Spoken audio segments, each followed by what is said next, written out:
열왕기하 8장 5장입니다.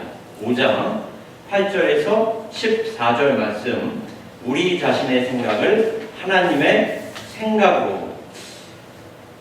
지난 2주간에 걸친 설교를 혹시 기억하시는지 모르겠습니다. 솔로몬의 그 기도를 통해서 성경적 지혜가 무엇인지를 함께 나누었습니다. 그리고 이제 솔로몬 이후에 그 빈 공간, 시대적이고 역사적인 빈 공간을 뛰어넘어서 이제는 엘리야, 심지어 엘리야가 승천한 후에 엘리사에게도 지금 시간 이동을 한 본문입니다. 그래서 그 중간에 있는 스토리는, 특히 엘리야와 엘리사의 스토리는 나중에 제가 또 시리즈로 엘리야 스토리, 엘리사 스토리 이렇게 하나님의 말씀을 전할 텐데, 간단하게 그 빈 공간을 제가 채우면서 시작을 하자면, 솔로몬이 통일 왕국 40년을 역시나 다스렸습니다. 외우기도 쉬워요. 사울 40년, 다윗 40년, 솔로몬 40년, 이렇게 통일 왕국을 40년씩 다스렸어요. 사울과 다윗과 솔로몬이. 그리고 솔로몬이 이제 죽자 솔로몬의 아들 르호보암 때에 가서 그 남유다와 북이스라엘, 조금 더 구체적으로 이야기하자면 12지파 간에 묵히고 묵혀있던 그 감정들이 이제는 폭발하여서 르호보암은 남유다, 그리고 솔로몬의 신하로 있었다가 잠시 피신해 있었던 여로보암이 그 북이스라엘의 초대 왕들이 되어서 남유다와 북이스라엘은 이제는 분단 왕국으로 각자의 길을 가게 됩니다. 남유다는 유다 지파와 베냐민 지파.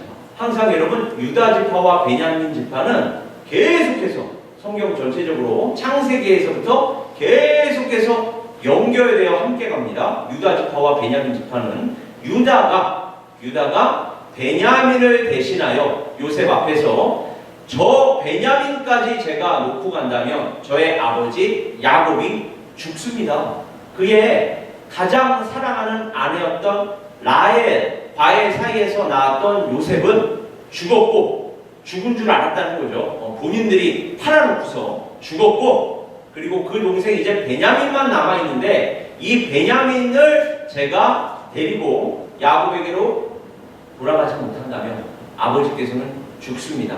차라리 저 베냐민을 대신하여 저를 잡으십시오. 그렇게 유다가 베냐민을 위한 희생양을 자처하거든요. 그때 요셉이 이제 눈물을 흘리면서 요셉의 정체를 드러내는 거 아닙니까? 이 유다와 베냐민은 계속해서 이렇게 긴밀한 관계를 맺으면서 흘러갑니다. 그 이후에도. 그래서 나중에 사울과 다윗 이러면 여러분 이제 갈등 관계로 생각하기 쉬운데, 사울의 아들이 누구였습니까? 요나단. 그래서 다윗과 요나단 사이가 그래서 또 특별했고, 신약 성경으로 이제 이게 가버리면 예수 그리스도와 이방인을 위한 사도 누구죠? 사도 바울과의 관계가 바로 이 유다 지파와 베냐민 지파 간의 관계입니다. 성경을 이렇게 전체적으로 보다 보면 우리의 관계가 얼마나 중요하다는 것을 알게 돼요. 물론 하나님의 언약에 따른 관계지만 우리가 지금 맺는 이런 관계, 형제 자매로 주 안에서 맺는 이 관계, 하나님께서 자자손손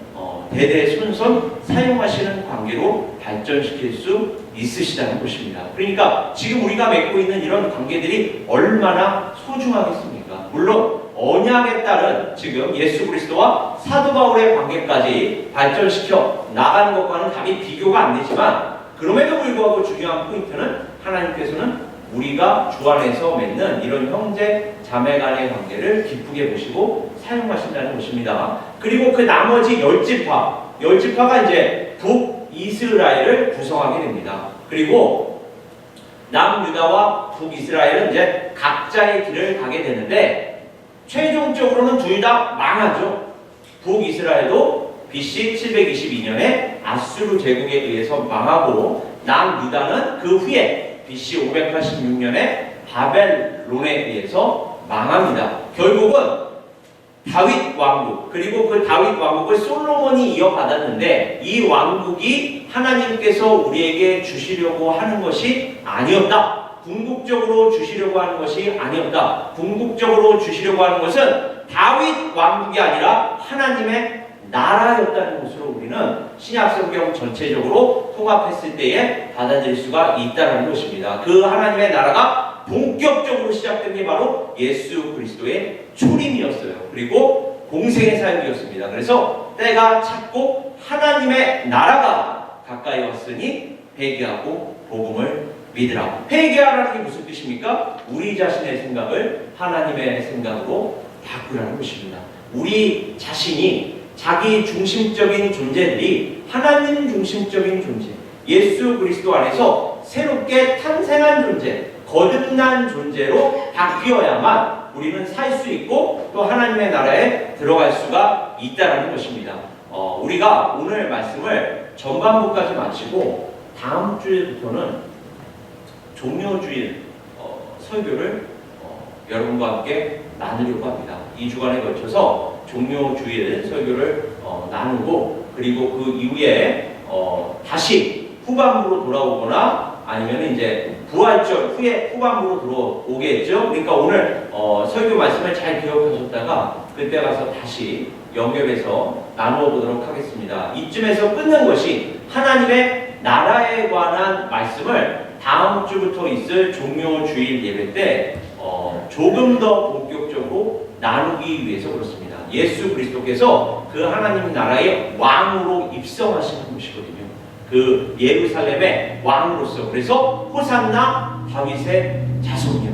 다윗의 자손이라는 건 왕족이라는 거 아닙니까? 그리고 다윗의 자손으로 오신 메시아를 이야기하는 거 아닙니까? 여기서 메시아라는 건 anointed one, 기름 부은 자라는 뜻인데 왕직, 제사장직, 선지자직을 얘기합니다. 이 세 가지 직분을 궁극적으로 다 이루실. 그때 당시의 백성은 이걸 모르고 외쳤을 거예요.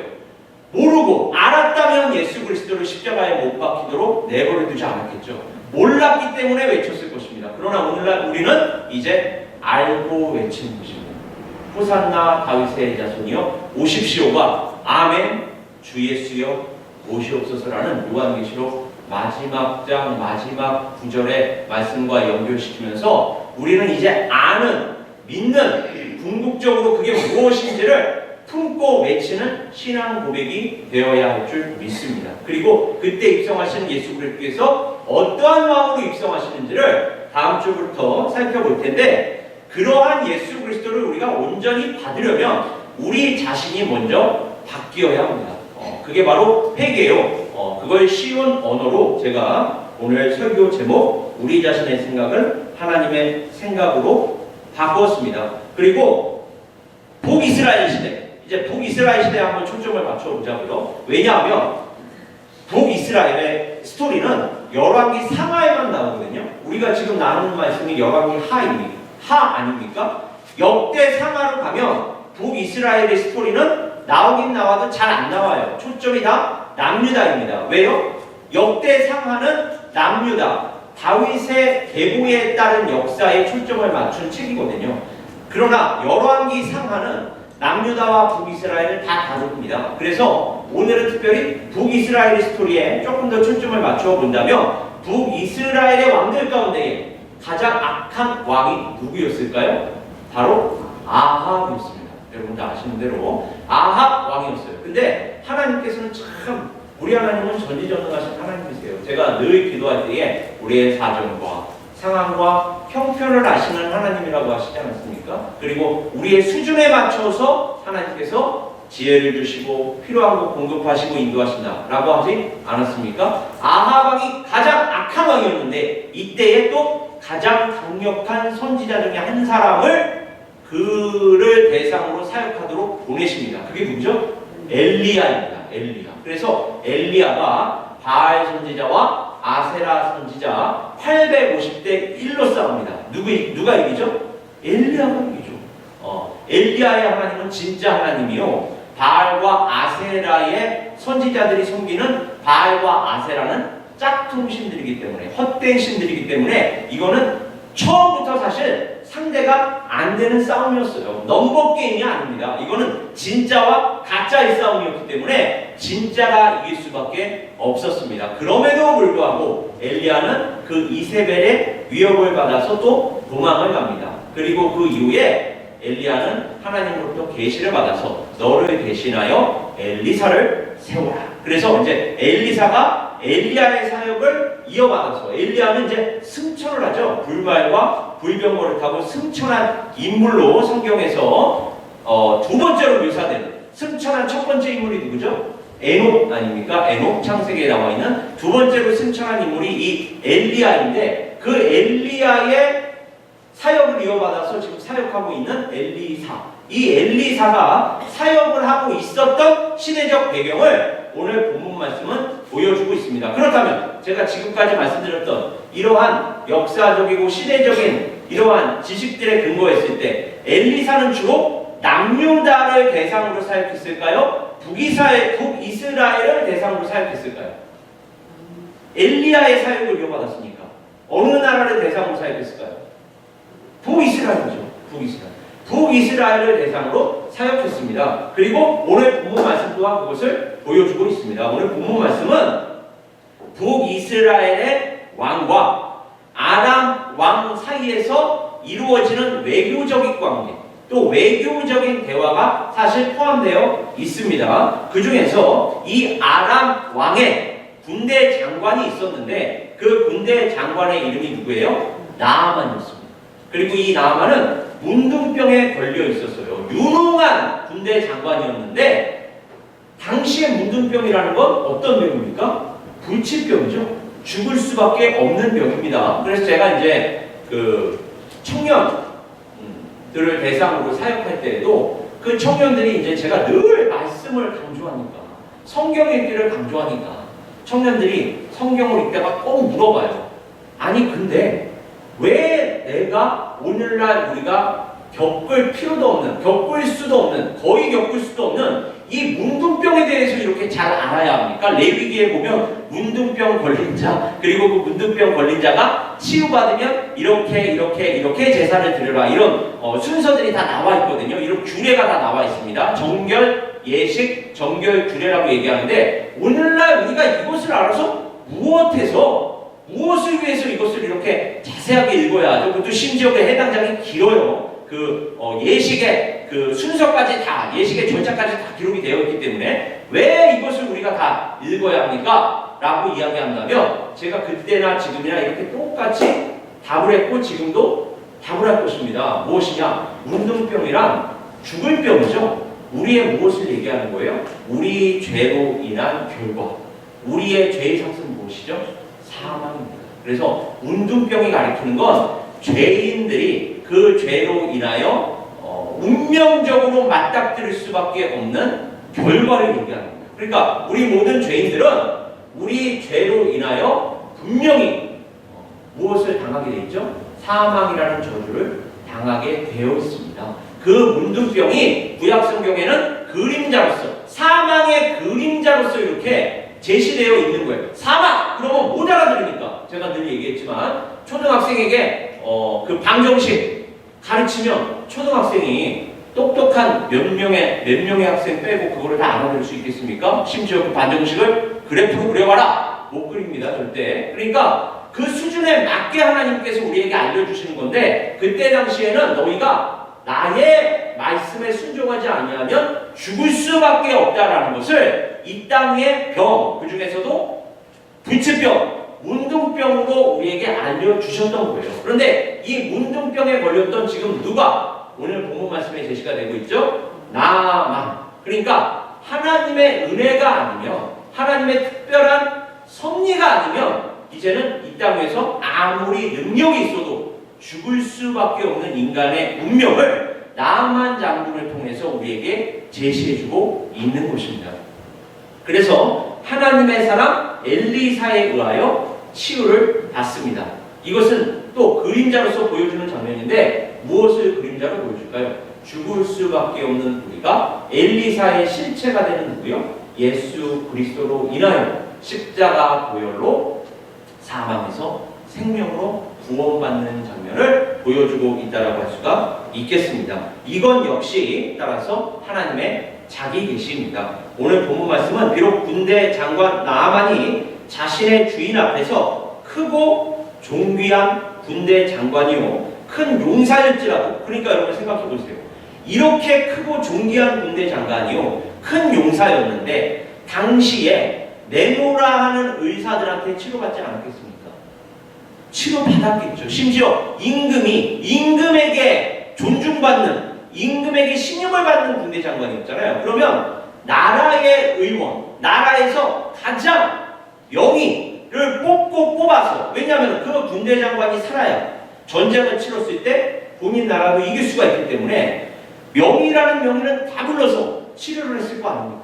그럼에도 불구하고 치료가 안 되는 이 군대 장관 나아만, 그는 본질적으로 또는 영적으로는 아무로 육신적으로는 강력한 사람이었다 할지라도 본질적으로 영적으로 문둥병에 걸려 죽을 수밖에 없는 죄인이라는 것을 우리에게 알려주기 위한 등장인물로 제시되고 있는 것입니다. 죄의 삭은 사망이기에 죽을 수밖에 없으나 하나님의 은혜로 인해서 구원받고 영생 얻는 그 장면에 대한 그림자로서 작용을 하는 것입니다. 우리 모든 죄인은 자신들이 무엇이나 되는 줄 알고 그래도 나아가는 겸손한 사람이었습니다. 왜요? 그 엘리사 앞에 가서 무릎을 꿇고 간구를 하잖아요. 여러분, 이 땅에서 잘 먹고 잘 사는 자들, 뭔가 남부러울 게 없는 사람들이 남 앞에서 얼굴 굽히기, 무릎 굽히기 좋아하는 사람은 어디 있어요? 오히려 얼굴을 뻣뻣하게 들죠. 어깨는 점점 올라갑니다. 그럼에도 불구하고 나아만은 엎드릴 줄 아는 장군이었습니다. 그러나 대부분의 사람들은 자신들이 뭔가 높은 자리에 올라가면 무엇이나 되는 줄 알고 세상의 권세, 세상의 능력, 세상의 힘 등을 끊임없이 쫓으면서 죽을 때까지 쫓아요. 그걸 죽을 때 아무런 효과를 낼 수 없는 그것들을 죽을 때까지 쫓아요. 그것들을 얻기 위해서 심지어 수단과 방법을 가리지 않습니다. 혈안이 되어서 무엇이든지 심지어 목숨까지도 내겁니다. 이게 특정한 사람들만의 성향을 얘기하는 게 아니에요. 이 모든 인간들의 행동 양식을 보여주는 게 드라마 오징어 게임 아닙니까? 그 돈을 얻기 위해서 목숨까지 내거는 거 아니에요? 아니, 내가 이 게임 참석하면 죽을 수도 있는데 그 수십억, 수백억이 눈에 들어오니까 그 돈의 혈안이 되어서 다른 사람 목숨을 돈으로 사면서 내가 갑부가 되겠다, 떼부자가 되겠다, 벼락 부자가 되겠다 라는 것을 그린 게 오징어 게임 아닙니까? 그리고 그것이 전 세계 사람들에게 다 공감을 얻는 거 아니에요? 왜 공감을 얻을까요? 우리 모든 사람들의 죄 속에 그러한 요소가 장착이 되었기 때문에 그렇습니다. 그런 성향이 우리 인간 속에 다 들어가 있기 때문에 거기에 공감을 하는 거예요. 그래, 저런 상황이라면 저럴 수밖에 없겠지. 왜 저럴 수밖에 없습니까, 여러분? 그리스도인들이라면 하나님을 믿고 이 땅에서 돈이라는 건 있을 수도 있고 없을 수도 있고 하나님이 주실 때도 있고 뺏을 수도 있고 욥기에서 욥이 얘기한 것처럼 그저 하나님을 믿고 하루하루 정말 하나님 앞에서 감사하면서 성실과 정직한 마음과 자세로 살아가다 보면 하나님께서 나의 인격, 나의 삶, 나의 인간관계에 맞춰서 나를 사용하실 줄 믿습니다. 그런데 이런 쪽으로 미디어가 사람들을 인도하지 않아요. 왜요? 시청률이 안 오르거든요. 말도 안 된다고 생각하거든요. 그러니까 인간들의 죄성이라는 건 이렇게 끊임없이 하나님이 아닌 것들, 여러분 생각해 보세요. 이 땅에 존재하는 모든 것이 다 하나님께서 주신 거라고 말씀하시지 않습니까? 세상에 존재하는 모든 것이 다 선하다. 그래서 감사함으로 받으면 버릴 것이 없다는 건 무엇이냐면 하나님은 사실 우리가 알든 알지 못하든 우리는 사실 모르죠. 왜냐하면 하나님께서 이 세상을 창조하실 때 우리는 없었으니까. 근데 선지서들을 보면 하나님이 천지와 언약을 맺으셨다고 해요. 우리와 언약을 맺기 전에 이미, 그러니까 언약은 창세기의 창조 기사부터 등장하는 것입니다. 무슨 노아와의 언약, 아브라함과의 언약, 모세와의 언약, 다윗과의 언약, 예레미야와 에스겔을 통한 새 언약, 그리고 이 새 언약을 성취하시는 예수 그리스도까지 안 가더라도 처음부터 하나님은 언약의 하나님이셨어요. 그래서 천지와 언약을 맺으십니다. 그래서 낮의 해가, 밤의 달이, 주야를 너희가 폐할 수 있을진데 다윗과의 나의 언약도 폐할 수 있으리라, 그 말을 하거든요. 그러니까 언약은 동일한 거예요. 그러니까 이 천지 만물과 하나님은 언약을 맺고 계시는 거예요. 이거를 신약 성경의 헬라어를 가지고 이야기한다면 로고스라고 얘기합니다. 이 법칙이에요. 하나님의 법칙이 천지 만물이 그 자리에서 그대로 운용이 되도록, 보존되도록, 심지어 별과 별이, 수많은 별들, 바닷가의 모래알들보다도 더 많은 행성들이 각자의 궤도를 따라 움직이는데 하나도 부딪히지 않고 움직이고 있어요.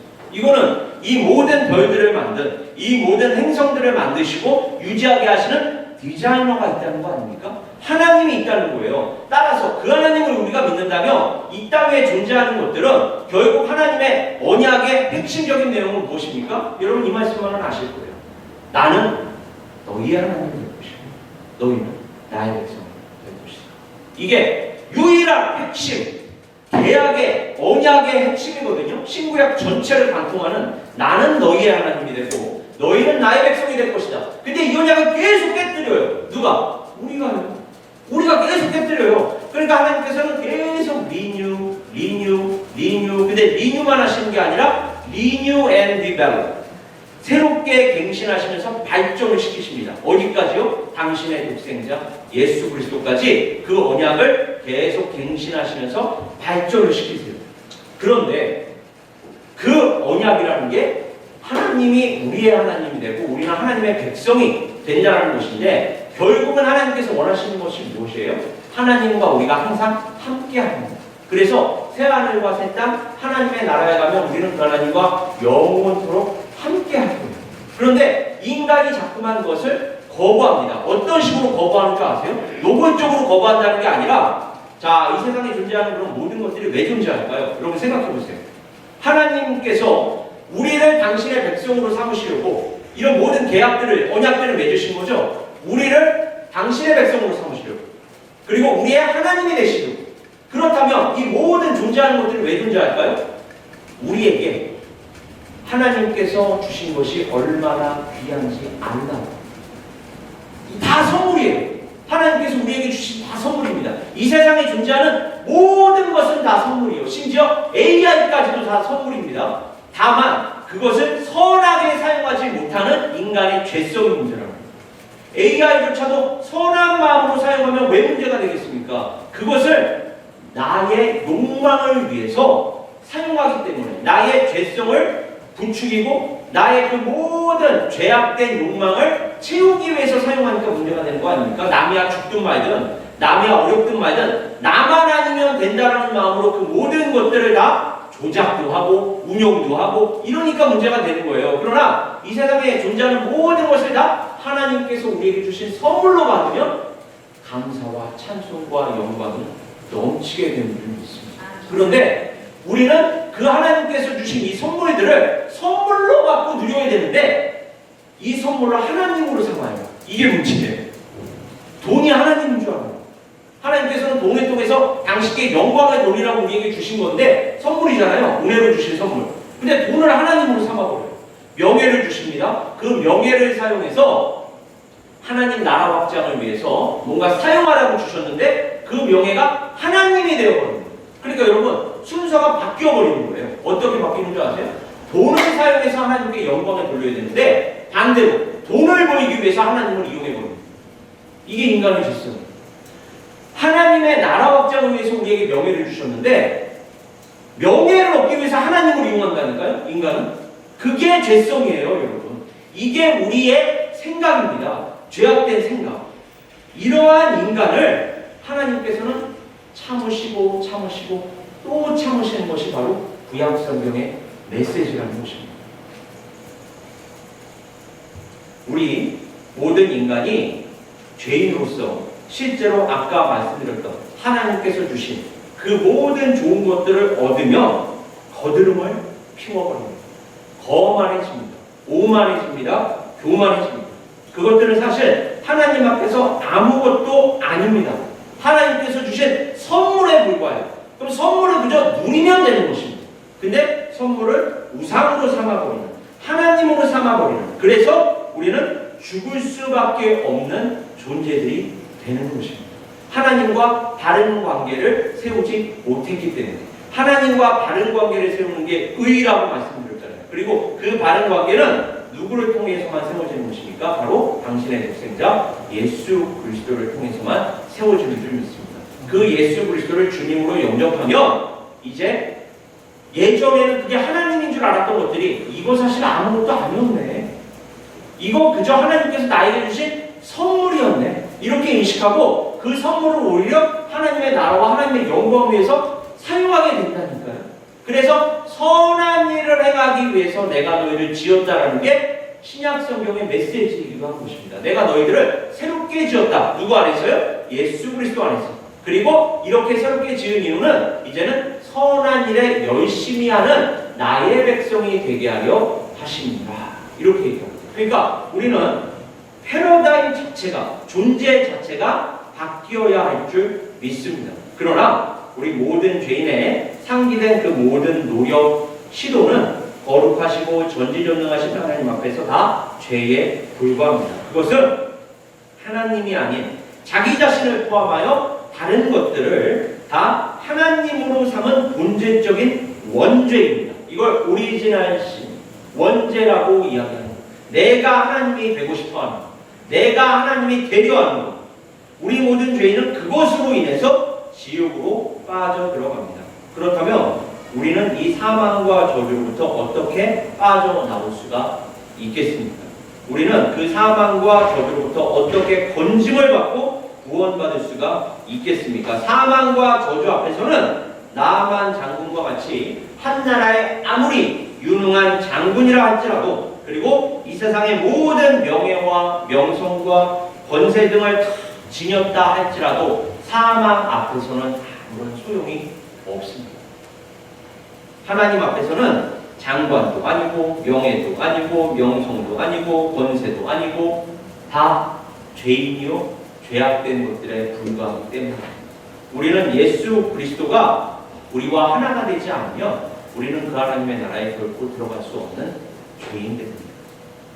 그와 같은 것들은 오히려 우리가 하나님 앞에서 오히려 내려놓아야 할, 벗어버려야 할, 오히려 그러한 것들을 내려놓고 벗어버리고 하나님의 나라와 영광을 위해 사용해야 할 것들에 불과합니다. 그 대신 우리는 그와 같은 것들을 이제는 정말로 모두 다 벗어버리고 거기로부터 자유로워지는 거예요. 그래서 진리가 너희를 자유롭게 한다. 자유하게 한다. 우리가 예수 안에서 그래서 자유함을 얻게 되는 것입니다. 예전에는 그냥 돈의 혈안이 되어서 돈돈돈 하던 자들이 예수를 믿으면 이제 그 돈이 하나님의 나라와 영광을 위한 도구에 불과하구나. 그 돈으로부터 자유함을 얻게 됩니다. 그리고 나의 사정과 형편과 상황에 맞게 하나님께서 필요하다면 주시겠지라는 믿음이 생기는 거예요. 그러면 거기에 맞게 살아가게 되는 것입니다. 그러면 감사와 찬송과 영광이 넘치게 되는 거예요. 오직 하나님의 긍휼과 은혜를 얻기 위해서 하나님 앞에 겸손하게 나아가게 된다는 것입니다. 그것만이 우리가 살 수 있는 유일한 길이기 때문입니다. 그것을 알고 믿으며 인정할 때 우리는 하나님 당신의 긍휼과 은혜와 사랑이 없으면 우리는 살 수가 없습니다. 우리를 불쌍히 여겨 주시옵소서라는 고백을 할 수밖에 없다라는 것입니다. 그래서 로마서 10장 10절은 사람이 마음으로 믿어 의에 이르고 입으로 시인하여 구원에 이르느니라. 이와 같이 오직 하나님의 은혜로 인해서 자기가 죽어져야 합니다. 우리 자신의 생각이 없어져야 합니다. 오직 하나님의 은혜 안에 있는 구원을 믿고 시인할 때 하나님의 구원의 능력이 드러난다는 것입니다. 또 이렇게 얘기하면 오해하시는 분들이 있어요. 자신의 생각을 없애라고? 그럼 어떤 일을 할 때 내 생각이 들어가면 안 된다는 거야? 제가 어떠한 핵심에다가 초점을 맞추고 지금 이 말씀을 진행하고 있죠? 구원입니다. 구원.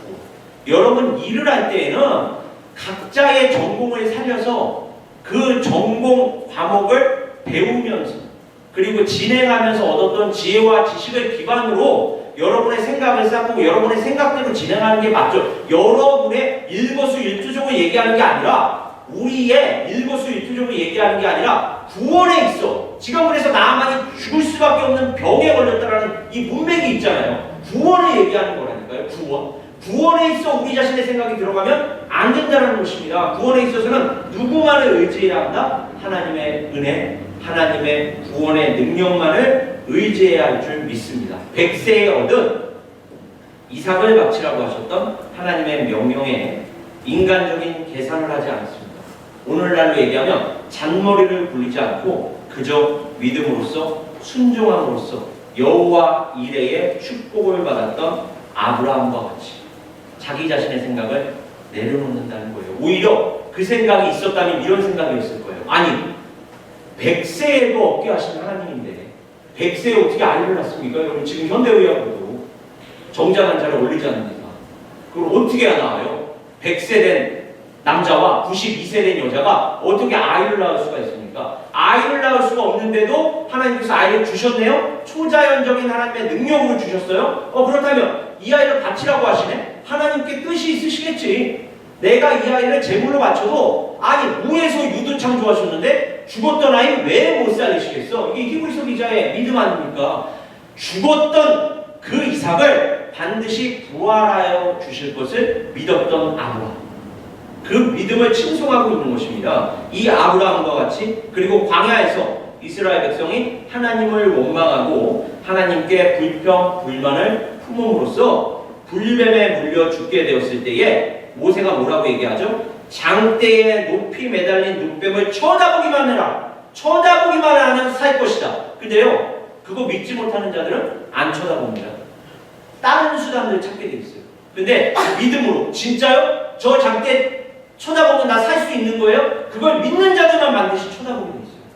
그렇게 믿음으로써 하나님의 명령에 순종하였던 자들은 모두 살았던 것과 같이 오늘 본문 말씀의 나아만 장군도 자신의 생각을 내려놓습니다. 그리고 겸손하고도 겸허하게 하나님의 말씀에 순종했을 때 치유의 기적을 맛보는 것입니다. 물론 오늘 본문 말씀에서 나아만의 문둥병이 하나님의 능력으로 치유함을 받아서 하나님의 영광이 나타납니다. 궁극적으로는 하나님께서 당신의 독생자 예수 그리스도를 우리 모든 죄인의 죄를 짊어지고 십자가에 달려 죽게 하셨고 이를 믿는 자입니다. 그래서 예수 그리스도께서 요한복음 3장에서 아까 그 뱀 사건, 불뱀 사건을 비유하여 하나님께서 세상을 이처럼 사랑하사 독생자를 주셨으니 이는 저를 믿는 자마다. 그렇게 불뱀을 믿음으로 쳐다본 자들만이 살았듯이 이제는 당신의 독생자 예수 그리스도를 믿는 자마다 영생을 얻게 될 것이다. 구원과 영원한 생명을 얻게 될 것이다. 이것이 바로 복음이요. 이 복음을 통하여 하나님의 영광이 나타난 줄 믿습니다. 그러므로 우리의 병은 궁극적으로 하나님의 영광을 위한 것일 수가 있습니다. 하나님의 영광을 위한 것이다가 아니라 하나님의 영광을 위한 것일 수 있습니다. 병뿐만이 아닙니다. 우리가 지금 겪는 고난, 고생, 고통, 어려움, 힘듦 이거 다 하나님께서 하나님의 영광을 위하여 사용하는 도구를 드릴 수 있습니다. 그렇다면 우리는 이 과정을 겪는 가운데에 다윗과 같이 사망의 음침한 골짜기를 다닐지라도 내가 이 가운데서도 해를 두려워하지 않을 것은 주께서 나와 함께 하십니다. 주의 지팡이와 막대기가 나를 안위하십니다. 이러한 신앙 고백으로 하루하루 순간순간 주 앞에서 승리하시는 그렇게 하나님께 영광 올려드리시는 우리 각사랑 에베네스의 성교교회 될 수 있기를 주님의 이름으로 축원합니다. 우리 다 같이 눈을 감으시고